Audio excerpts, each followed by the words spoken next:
So today I am coming straight to the point and discussing about what is JE, what it does to someone who has just thought of entering it after grade 10th, and me myself being an aspirant.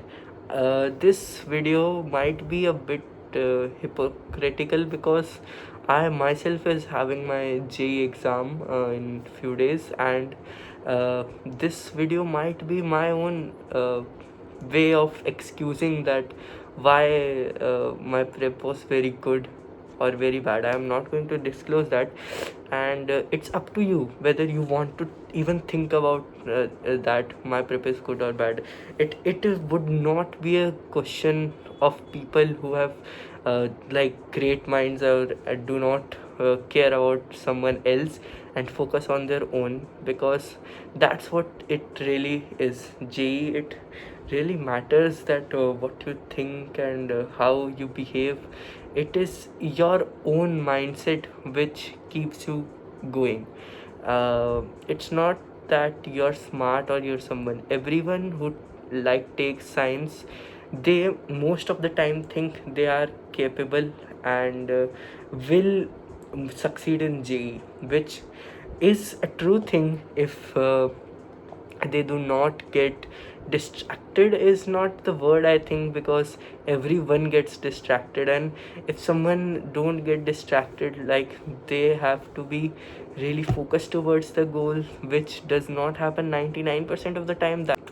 So in 10th, so I skipped the part because I didn't want to discuss it right now. I may discuss it in another video. But in 10th grade, everyone, I don't, I am, by saying everyone, I may not be saying everyone's word, but in my opinion, yes, sorry, if my opinion doesn't matter, so close the video right now. But if you want to listen, like, I think everyone who loves math and who knows they can succeed in life by taking science as a subject, like physics, chemistry, math, they go for JE. And the problem is that maths is a very debatable concept, debatable subject, because till 10th the subject is very briefly discussed and not broadly expanded, and in JE also it's not broadly expanded, it's very less level. It's to we only touch the tip of the iceberg, but we get a glimpse what it really is. So yeah, you're just curious to know, if you really love the subjects, you will really be very curious to know what happens. It just goes like a story till 10th, some part of the story, and after 10th there is another part of the story, and you want to know what different happens in 11th and 12th, that everyone brags out कि भाई क्या होता है maths के बारे में, physics chemistry के बारे में सब लोग इतना क्यों बोलते हैं कि ये सब्जेक्ट ऐसा है, ये नहीं लेना चाहिए था, ये हो गया, वो हो गया. And what really does JE really does is it destroys your curiousness about a subject. I was really curious about knowing what happens, how it happens in physics. I didn't know physics was very interesting till 11th grade. I got too much interested in physics. My marks were dropping. Chemistry and maths were like 0, and physics were good marks, because all I was doing was studying physics all day, solving various problem, thinking that it would help me, but it was not. If you want to score in JE, it's not really, in JE mains, it's not really a subject of, it's not really a test of like uh, how much deep knowledge you have, and do you know till a level of teacher. No, it's just how much do you remember, how much can you apply in that situation, how many like, if you have photographic memory, it would be the best superpower for clearing or even appearing in JE. And the only thing that matters, in my opinion, of course, is that mm, the whole 2 years, if you remember every single thing taught to you in the class, you can easily complete the JEE. But that is not always the case, and it just killed my curiousness about a subject.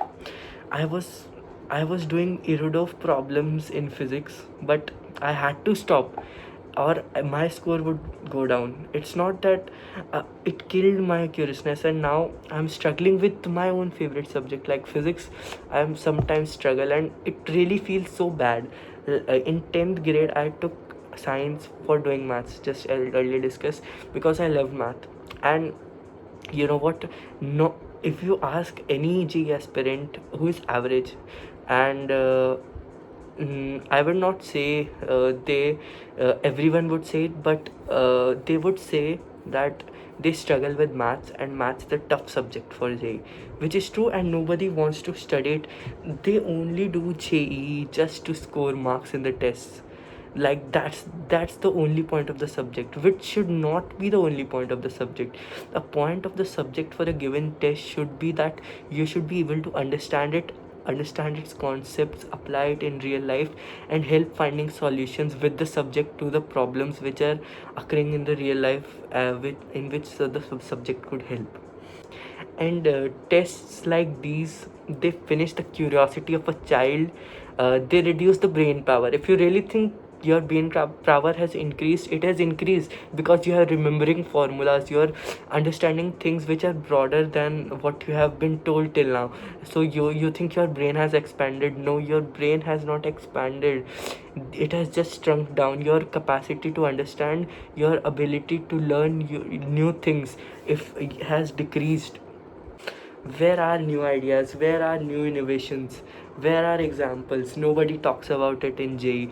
The only thing they talks about it is the marks, the mocks, the scores, the questions, the PYQs, or hardcore scoring strategies. Nobody. There may be some some pros also for appearing in JEE exam, that it makes you tough. It gives you the mindset of someone who doesn't like to run away from the problems, and who likes to face it. If you have done the preparation properly, because we are not talking about non-serious aspirants. So even if you don't succeed, or uh, don't succeed, or don't get selected, like, it's not the end of the day. The non It feels bad, but uh, I don't think if someone who has a good mindset, and has done the preparation with honesty, would feel bad about it. It feels bad that you are not getting selected, and but it would never feel bad, and you would never go back and to the point where you are changing your streams, and you want to change the past, because it really makes you a tough person. It changes you internally. The person who entered with ambitions in grade 10th is a completely different person who leaves the examination hall after giving the first attempt. This might seem a bit hypocrite as I'm saying it, because it may reflect that I have not a good preparation, but it's not like that. This video really makes you think that have you done your preparation correctly or not, and are you honest with yourself? If you are honest with yourself, and you know where you have done the mistake, you would never feel bad about it, and would only be improving it. But if you are honest with yourself, and if you are dishonest with yourself, and you are making mistakes and ignoring it, one day it will cost you more than what you think it would. And that day would be like, it would be a lightning strike on your head, and all the things you thought would happen would shatter down. And I won't say it happened to me, or the good happened to me. People thinking why I'm not disclosing my marks or anything about my preparation or journey, because if you want to see someone's journey, there are thousands of videos, and if you want to see someone else succeed, there are thousands of videos. But if you want to if you want to succeed, there is only one video, and that is your video, which you can make, you can watch. And I am not influencing everyone to follow what I did or what I could have done. It's your path, and you only choose it. I'm no one to influence you and tell you what to do. So I don't want to do that. And it might be that I'm not getting good marks, or it might be that I'm the topper, which I cannot tell, or do I want to tell? Does it affect me that what you will think about me if I tell that? It probably does. And I'm be totally honest that people judge everyone based on their marks if you come in JE, and that's the truth. If you score good marks, you are called nerd. If you scored less marks, you are just dumb, and no one wants to, like, everyone thinks that you're the funny guy and something. But I don't think that everyone should be judged like that, and hence I'm not telling my marks or anything about me.